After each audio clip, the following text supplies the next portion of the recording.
ETF index mutual funds నేర్చుకుని stock మార్కెట్లో రాణించాలనుకుంటున్నారా? వెంటనే ఈ నెంబర్కి కాల్ చేయండి.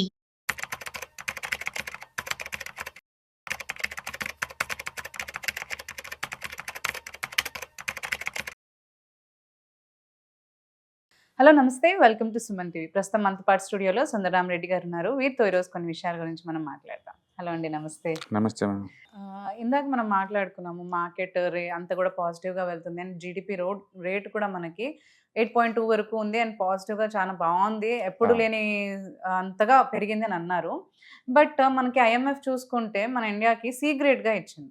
అంటే ఇది జీడిపి రేట్ బేస్ చేసుకొని ఇస్తుందా? ఆ గ్రేడ్స్ అనేవి ఏంటి, అసలు ఎలా ఇస్తారు? ఇప్పుడు ఇండియన్ జీడిపి గ్రోత్ రాగానే అపోజిషన్ అందరూ క్రిటిసైజేషన్ బీన్ చేశారండి. ఇన్అడిక్వేట్ డేటా ఐఎంఎఫ్ అనేది సి గ్రేడ్ కింద చేశారు అని చెప్పేసి. అండ్ గుర్తుపెట్టుకోండి, ప్రపంచవ్యాప్తంగా ఈ ఐఎంఎఫ్ వాళ్ళు ఇండిపెండెంట్ బాడీ, వాళ్ళు ఓన్గా వాళ్ళు గ్రేడ్లు ఇస్తూ ఉంటారు. వాళ్ళు జీడిపి గ్రోత్ గురించి క్వశ్చన్ చేయట్లా, డేటా వ్యాలిడేషన్ కోసం చేస్తున్నారు వాళ్ళు. అండ్ ఈవెన్ చైనా కూడా గ్రేడ్ సీనే, అది ఇండియా కాదు, ఈవెన్ చైనా కూడా సీనే. కాబట్టి ఇండియాకి ఒకదానికి సి అని అనడానికి ఏం లేదు. సో బేసికల్గా ఈ డేటా క్వాలిటీకి వాళ్ళు గ్రేడ్లు ఇస్తారు. ఏబిసిడి ఇలా 4 గ్రేడ్లు ఇస్తుంటారు అనమాట. ఒకటి ఏ గ్రేడ్ అంటే ఏంటంటే సర్వేలెన్స్ ఉండి మోర్ డ్యామ్ షూర్గా ఉన్న డేటాకి ఇస్తాం, వాళ్ళు ఏ ఇస్తారు. చాలా రేర్ ఏ ఇవ్వటం అనేది. అంటే సర్వేలెన్స్ అంటే మన పోయి చెక్ చేసుకోవచ్చు. అది ఏ గ్రేడ్ అనేది అంత డేటా రాదు, అంత డేటా రాదు. అంటే బి అనుకోండి, కాకపోతే షార్ట్ కమింగ్స్ ఉంటాయి, బట్ బ్రాడ్గా అది యాసెప్టబుల్ అనమాట. అది బి గ్రేడ్. అంటే సి గ్రేడ్ అనుకోండి, అంటే సమ్వాట్ సర్వేలెన్స్ నువ్వు దాస్తాను అనమాట డేటాని. సపోజ్ ఇప్పుడు ఇండియా వాళ్ళు అనుకోండి, వాళ్ళు ఇన్ఫ్లేషన్ డేటాకి బేస్గా తీసుకునేది వాళ్ళు 10 years బ్యాక్ డేటా తీసుకుంటారు. 10 years బ్యాక్ డేటాని ఇన్ఫ్లేషన్ తీసుకుంటారు. బట్ అప్పటికి ఇప్పటికి చాలా మారిపోయినాయి కదా, ఎర్నింగ్స్ కావచ్చు, స్పెండింగ్ కావచ్చు, అన్ని కూడా. అందుకని డేటా అంత ప్రాపర్గా లేదని వాళ్ళు సి ఇచ్చారనమాట. అంటే సర్వేలెన్స్ సిస్టమ్ లేదు, పైగా ఆ డేటా ఎలా కలెక్ట్ చేస్తున్నారు కూడా వాళ్ళ దగ్గర ఉండలేదు అనమాట. అందుకని అనమాట సి అది. అంటే డి అంటే లేదు, అసలు ఈ డేటా నమ్మడానికి వీలు లేదు అన్నట్టు అనమాట. అంటే ఈ డేటా అంత ప్రాపర్ గా లేదు, ఇన్వాలిడ్ అని చెప్పలేరు, ప్రాపర్ గా కలెక్ట్ చేయలేదు అనమాట డేటాని. అట్లా వాళ్ళు ఏబిసిడి 4 గ్రేడ్లు ఇస్తారు.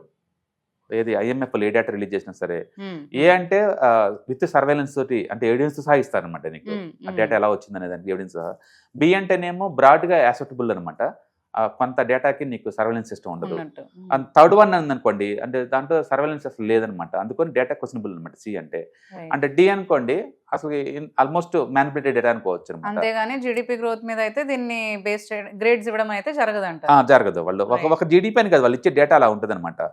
సో ఇప్పుడు మన ఇండియన్ జీడిపి గ్రోత్ మనం చూసుకున్నాం అనుకోండి, ఇక్కడ వాళ్ళు చూసేటప్పుడు డేటాని వాళ్ళు చూసారనుకోండి, ఒకటి national accruals data, and price data, అంటే government finance data, and internal sector statistics, and monetary and financial statistics, అంటే ఇంటర్నల్ సెక్టర్ కన్సిస్టెన్సీ, ఇట్లా డిఫరెంట్ పాయింట్స్ తీసుకొని వాళ్ళు ఏ గ్రేడా, బి గ్రేడా, సి గ్రేడ్ ఇస్తూ ఉంటారు అనమాట. ఇప్పుడు శాంపిల్ కలెక్షన్ లో కొన్నిటికి ఏ గ్రేడ్ ఇచ్చారు వాళ్ళు, కొన్నిటికి బి ఇచ్చారు, కొన్నిటికి సి ఇచ్చారు. డిఫరెంట్ కేటగిరీస్ కి డిఫరెంట్ గ్రేడ్స్ ఇచ్చారు. యాక్చువల్గా ఓవరాల్ ఇచ్చింది వాళ్ళు బి అండి, సి కూడా కాదు. ఓవరాల్ ఇచ్చింది వాళ్ళు బి కేటగిరీ. బి అంటే ఏంటంటే అడ్వకేట్ సర్వేలెన్స్ సిస్టమ్ ఉంది అన్నట్టు అనమాట అది. సో అందుకని వాళ్ళు ఇచ్చిందానికి మనకు ఒక్కరికే కాదు, వరల్డ్ వైడ్ గా వాళ్ళ డేటా పారామీటర్లు వాళ్ళు మెయింటైన్ చేస్తూ ఉంటారు అట్లా. అందుకని అది రాంగ్ అని చెప్పలేను. వాళ్ళు మన జీడిపిని క్వశ్చన్ చేస్తున్నారని మీరు చెప్పలేరు.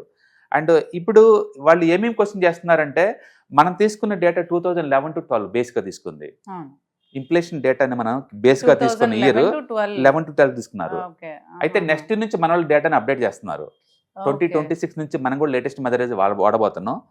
ఇప్పుడు వరకు మనం తీసుకున్న డేటాకు బేస్ డేటా ఎప్పుడంటే 2011 to 12 తీసుకున్నారు. అందుకని ఈ డేటా చాలా అవుట్డేటెడ్ బేస్ డేటా అనమాట.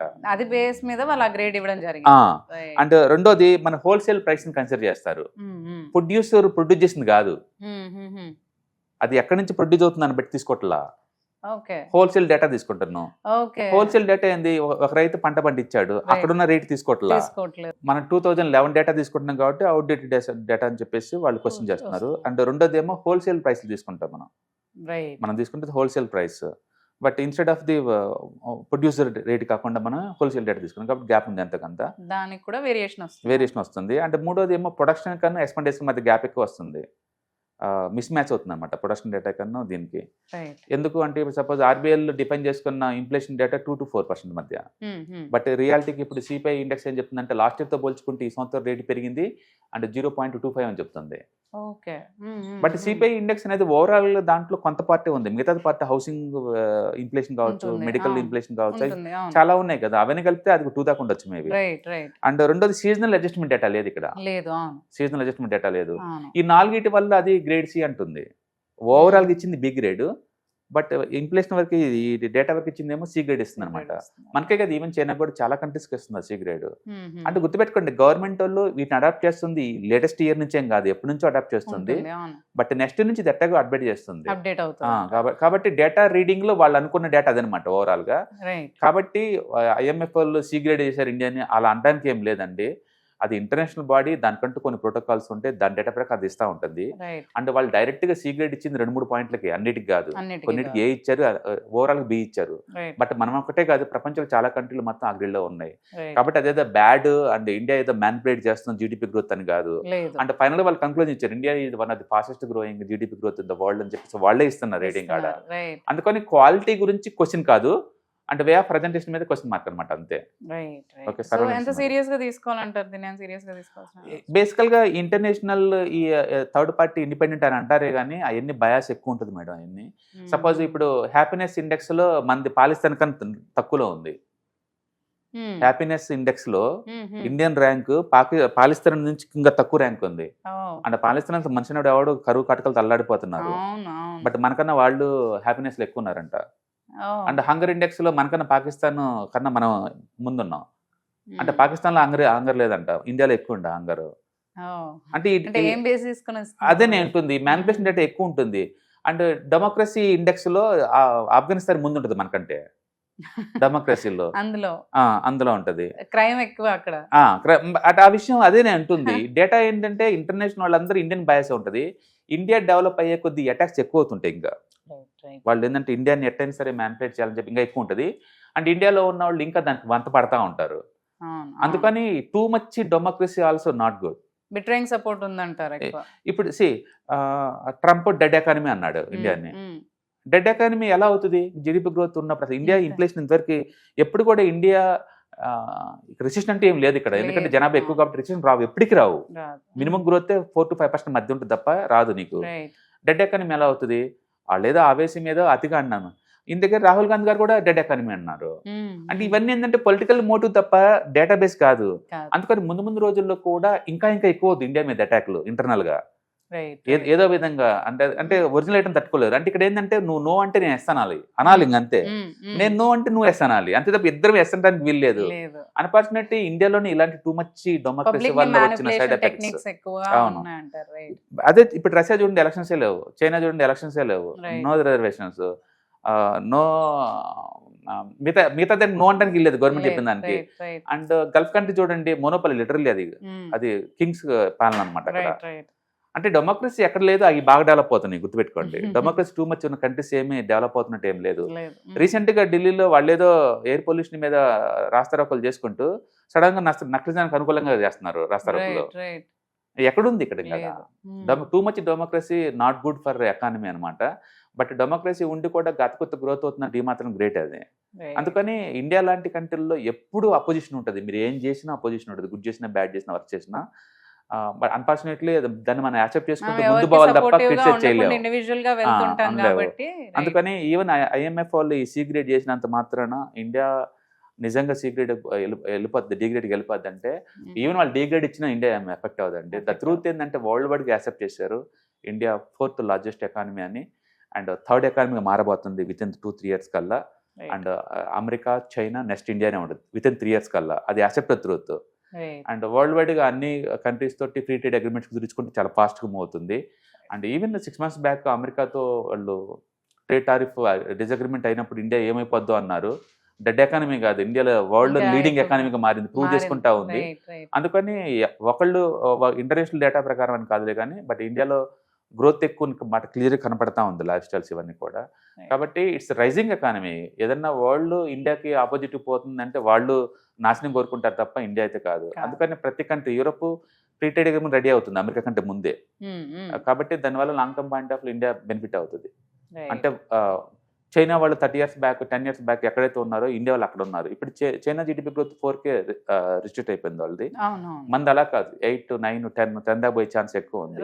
అంటే గవర్నమెంట్ కనుక ఇలానే సపోర్ట్ చేస్తే కనుక ఇన్ఫ్లేషన్ ఇలాగ కంట్రోల్లో కనుకుంటా డెఫినెట్గా ఇండియా గోయింగ్ టు రాక్, డెఫినెట్గా positive news.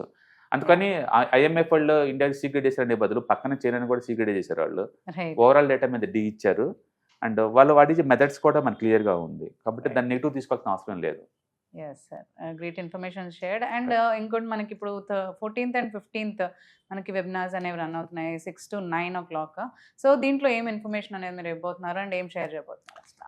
What is this program about? మనం ఎప్పుడే చిన్న బిగినర్స్ ఎవరైనా మార్కెట్లో రావాలి అంటే అండ్ ఎట్లా పోవాలి, ఇప్పుడు ఎకానమీ ఎంతగా రైజ్ అవుతుంది, నేను కూడా పార్టిసిపేట్ చేద్దాం అనుకున్నాను అంటే ఇండైరెక్ట్గా డైరెక్ట్ వే అంటే స్టాక్ మార్కెట్ ఇన్వెస్ట్మెంట్సే. ఇవాళ రేపట్లో ప్రతి అసెట్ మీరు ఫిజికల్ వాటితో పోల్చుకుంటే డిజిటల్గా మేనేజ్ చేయడం చాలా ఈజీ. స్మార్ట్ ఫోన్ ఉంది ఈ రోజుల్లో. అంటే కిడ్స్ ఎక్కడెక్కడో సెటిల్ అవుతుంటారు అబ్రాడ్లో. అలాంటి టైంలో వాళ్ళకి అసెట్స్ ఈజీగా మేనేజబుల్గా ఉండాలి అంటే డిజిటల్ అసెట్సే పాసిబిలిటీ ఉంటుంది అనమాట. సేఫ్ సెక్యూర్ వేలో ఈ డిజిటల్ అసెట్స్ని ఎలా గ్యాదర్ చేయాలి, ఎలా మెయింటైన్ చేయాలా, వీటన్నిటికీ ఏంటంటే ఈజియెస్ట్ వేలో మీరు నేర్చుకోవాలంటే ETFs, index funds, mutual fund are easy అనమాట. మనం వాటి మీద ఈ మంత్లీ 2 webinars కండక్ట్ చేస్తున్నాం. సో ఈ వెబినార్లో కూడా we are going to discuss all the things. Right. Thank you అండి, thank you so much. ETFs, index funds and mutual funds మీరు కనుక స్టాక్ మార్కెట్లో ఎంటర్ అవ్వాలనుకుంటే మార్కెట్లో స్టాక్స్ డైరెక్ట్గా ఇన్వెస్ట్ చేసే బదులు కపుల్ ఆఫ్ స్టాక్స్లో ఇన్వెస్ట్ చేయడం ద్వారా ఏంటంటే ఆటోమేటిక్ రిస్క్ తగ్గించుకోవచ్చు. కాబట్టి మీరు బిగినర్ అయినా లేదా ఎక్స్పీరియన్స్ పర్సన్ అయినా సరే మార్కెట్లో సేఫ్ సెక్యూర్ వేలో లాంగ్ టర్మ్లో సస్టైనబిలిటీ కావాలంటే ఈ ప్రొడక్ట్స్లో ఇన్వెస్ట్ చేయడం ద్వారా దాన్ని సాధ్యం చేసుకోవచ్చు అనమాట. కాబట్టి మీకు ఎవరికైనా సరే ఈ ETFs, ఇండెక్స్ ఫండ్స్, మ్యూచువల్ ఫండ్లో ఇన్డెప్త్ నాలెడ్జ్ కోసం అండ్ గైడెన్స్ కోసం ఈ ట్రైనింగ్ ప్రోగ్రామ్ అటెండ్ అవడం ద్వారా మీరు మనీ మేక్ చేసుకోవచ్చు. కాబట్టి మీకు ఇంట్రెస్ట్ ఉన్న పార్టిసిపెంట్స్ ఈ వీకెండ్లో జరిగే వెబినార్ అటెండ్ అవడం ద్వారా ఇందులో ETFs, index funds, mutual funds అంటే ఏంటి, వాటిని ఎలా మనీ మేక్ చేసుకోవాలి, వాటిని ఎలా మేనేజ్ చేసుకోవాలి, వాటి గురించి కాంప్రహెన్సివ్ ట్రైనింగ్ మీకు ఈ ప్రోగ్రాంలో అందించబడుతుంది. ఈ వీకెండ్లో జరిగే ఈ ప్రోగ్రామ్కి ఎన్రోల్ చేసుకోండి. Thank you.